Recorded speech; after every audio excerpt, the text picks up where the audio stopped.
I'll show you how it's done. Shazam!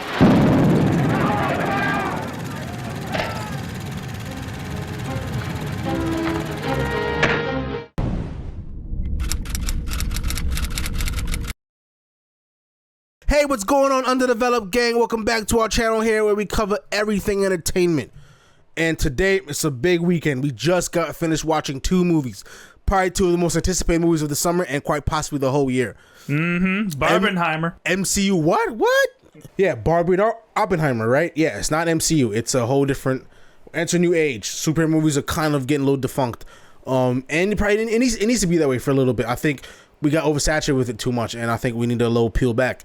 Same feelings and opinions on the streaming industry. You know what I mean? Like maybe we need to peel back. You know what I mean? Like just scale back a little bit so it can thrive. You know what I mean? Too much overpopulation. I think we need to snap away some streaming services. Oppenheimer, directed by, of course, one of the great auteurs of our generation, Mr. Christopher Nolan. He directed easily one of my favorite movies of all time. I actually think it could be the best movie of all time, The Dark Knight, of course. Also Memento, which I loved a lot. Memento was fucking great. Oppenheimer is about Mr. J. Robert Oppenheimer. We all learned about him somewhat in school. You know what I mean? Founder of the Manhattan Project. You know, he links up with Leslie Groves. Leslie Groves appoints him, you know what I mean, to run the Manhattan Project, where they pretty much create the first atom bomb. This movie was very much exploring Oppenheimer not just as a scientist, but also as a man. Yeah. And all the various things he did and how he would sleep around, fucking she and his wife, like break hearts even like is the reason why a woman killed herself. I thought this movie was very much carried by the amazing performances of both Cillian Murphy and Robert Downey Jr. I feel like they both just stole the show in this movie. Not to say that any of the other actors are bad. You know, like Emily Blunt and Matt Damon were both good in this movie, but about Cillian and Robert Downey, they're fantastic. To me, the only thing I'm not a fan about is the pacing. Even though I get kind of why they did it a certain way, but it was kind of like... It was kind of like jumping all over the place for me. It's like I like simple, but fair enough. I should expect that from someone like Christopher Nolan. Like he tends to play with the with narrative structures and order of sequence. Like especially Memento. It did work for this movie. Like I don't think it really held the movie back, but it did kind of hinder the experience for me a little bit in terms of following everything and really getting attached. Like.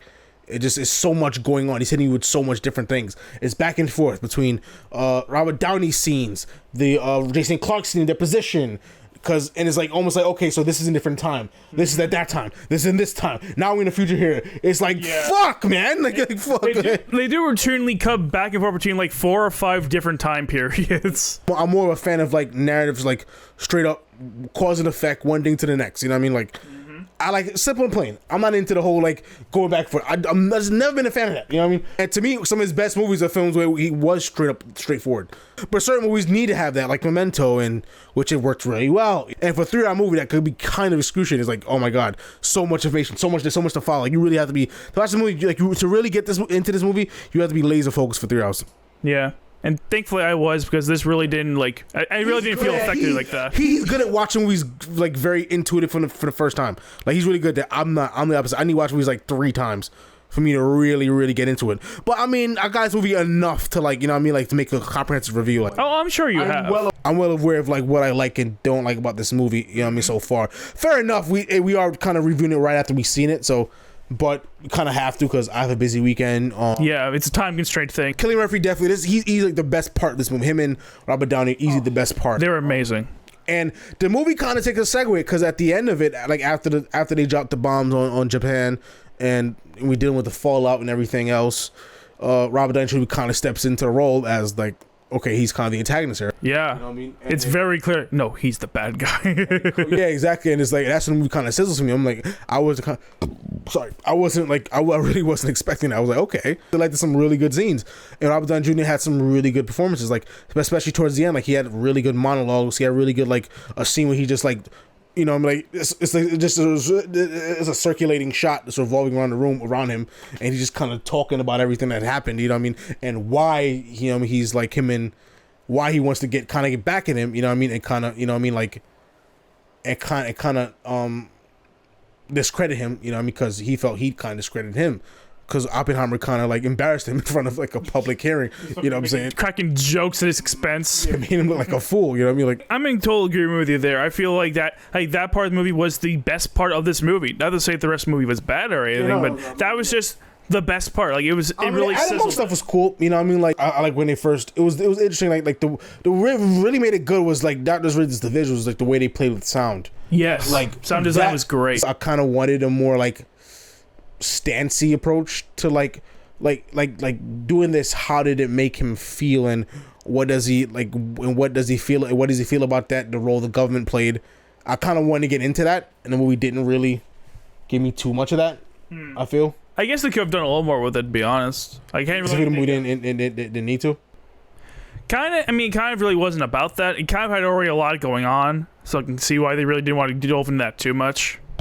Again, this is already a 3-hour movie. I don't think more scenes is really what this movie really needs. I think not more scenes. I think ultimately, if I was gonna make this film, that's what I would have more focused on. Mm-hmm. This idea of creating this thing and like the overall impact, like having it in a stance that he'll take. Like that's what I thought it was gonna be. You know what I mean? Before I watched this movie, and that's kind of what I wanted. But what I got was more about him himself. Yeah. Which is cool. You know what I mean? But it wasn't what I anticipated. It wasn't what I would have done. It wasn't a part of the stories that I would have focused on. Mm-hmm. Like to me, I can really give a 2 fucks about his love life. In my opinion, that's just me. You know what I mean? I could do without the whole scene with him in for Florence Pugh. You know what I mean? Fucking in the middle of a conference room. Oh yeah, that was, of all the scenes that should have been cut, that really should have been it. that should have been chopped 100%. Honestly, that scene. I mean, I get what Christopher Nolan was going for, but it's just because he was silly. It doesn't fit well with the tone of the movie. Yeah. So what do you feel the movie did so well that it didn't need to focus on that aspect of it, the atom bomb aspect of it, the politics? Because, well, first of all, I feel like they just explored that enough. I didn't really feel like we needed really more of that, to be honest, because it's all it really is as simple as, hey, you make the bomb, we choose where to use it.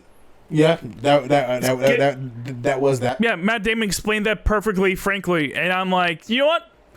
I guess you kind of really don't need too much more of that, because that's basically all it comes down to anyway. We do see a couple scenes of Oppenheimer trying to like convince them, like, no, don't do this way, or at the very least, don't make more advanced hydrogen bombs. Yeah, but like that's like the part of it. I'm like, okay, yeah, I'm there for that. Like that's what I want to explore. You know what I mean? Mm-hmm. Because I'm interested in a man that created something, a team of people, and a man that did something this fucking like extraordinary yet so horrifying. You know what I'm saying? And the ramifications of that. And I felt it got a little more on the personal side. Mm-hmm. You know what I mean? With that, which is cool. I always expected it to be like a true biopic. I thought it was about the work. You know what I mean? And the fallout of that work. You know what I mean? Like they like, you know what I mean? So like that's just but that's what I thought. But that's what I wanted. You know what I mean? Like that's what I anticipated. But because the thing is, all the things they really talk about are all tied together. So it's like you can't really cut his love life completely out of the movie, because his love life is tied to his past as a communist sympathizer. His past as a communist sympathizer is tied into what Robert Downey Jr. is using to discredit him. And you know, considering that you can't really cut one part of that out of the movie without cutting out the rest of it, it makes sense, you know. So what's the hook for you in this movie? What about this movie makes it so great for you? Mostly, as I said before, mostly the lead actors. I thought they. Well, other than acting, story-wise. Story-wise, I mean, story-wise is probably where it hooked me the least, mostly because I knew pretty much most of what the film was going to tell me going into it. Oh, so you already know about his story? Yeah, I was already pretty familiar with a lot of what went on in the movie itself. Really, the thing I knew about the least was the very end with like Robert Downey Jr. and his case against him. That's the stuff I knew the least about. So that's part of why I also found that the most entertaining, because it was mostly new stuff. I just can't, in good faith, ever think of making a movie that's about that aspect without contextualizing the rest of his life to like really form his psyche around this time, because he was going through a lot of other shit. Like that also affected him too. So it's like it's not even a normal man doing all this. You have already a damaged man who's been through a lot doing all. So basically, don't expect this.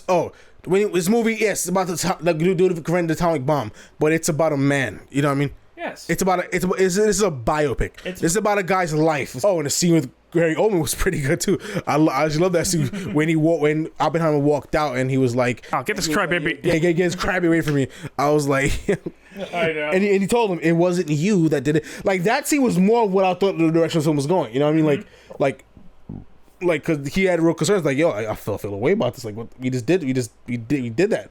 But he's like, no, you didn't do it. You just created the bomb. No one cares about who created the bomb. They care about the guy who dropped the bomb, and that dude was me. Yeah. You know what I mean? So basically, it's almost like him absolving him of like any like sins or feelings that he may have. Though anyone in the theater is going to know that he's full of shit, that concerning the fact the movie's called Oppenheimer, not Truman. Yeah. You know what I mean? But other than that, I mean, this movie, you know what I mean, like. 91. Yeah, honestly, the more I think about it, I think 91 is the perfect number for this. Yeah, it's perfect. It's a great movie. Again, support great movies in the theaters. Go and see it. Yeah. Absolutely solid. Yeah, for sure. I don't know if I'll put this number 1 in my top 10 list though. It's gonna probably crack the top 5 maybe. Yeah, I'd say it's definitely in the top 10 for sure. Oh, 100%. It's definitely going in the top 10. This is definitely especially everything I've seen this year so far. With that being said, folks, those are our scores. This has been Oppenheimer. Please, again, go out and support good movies in theaters. Absolutely. And make sure you also hit that like and subscribe button and the notification bell so you're up to date with all of our new videos, including our reactions and reviews and our upcoming Barbie review right next. See you next time, folks. Peace. Later.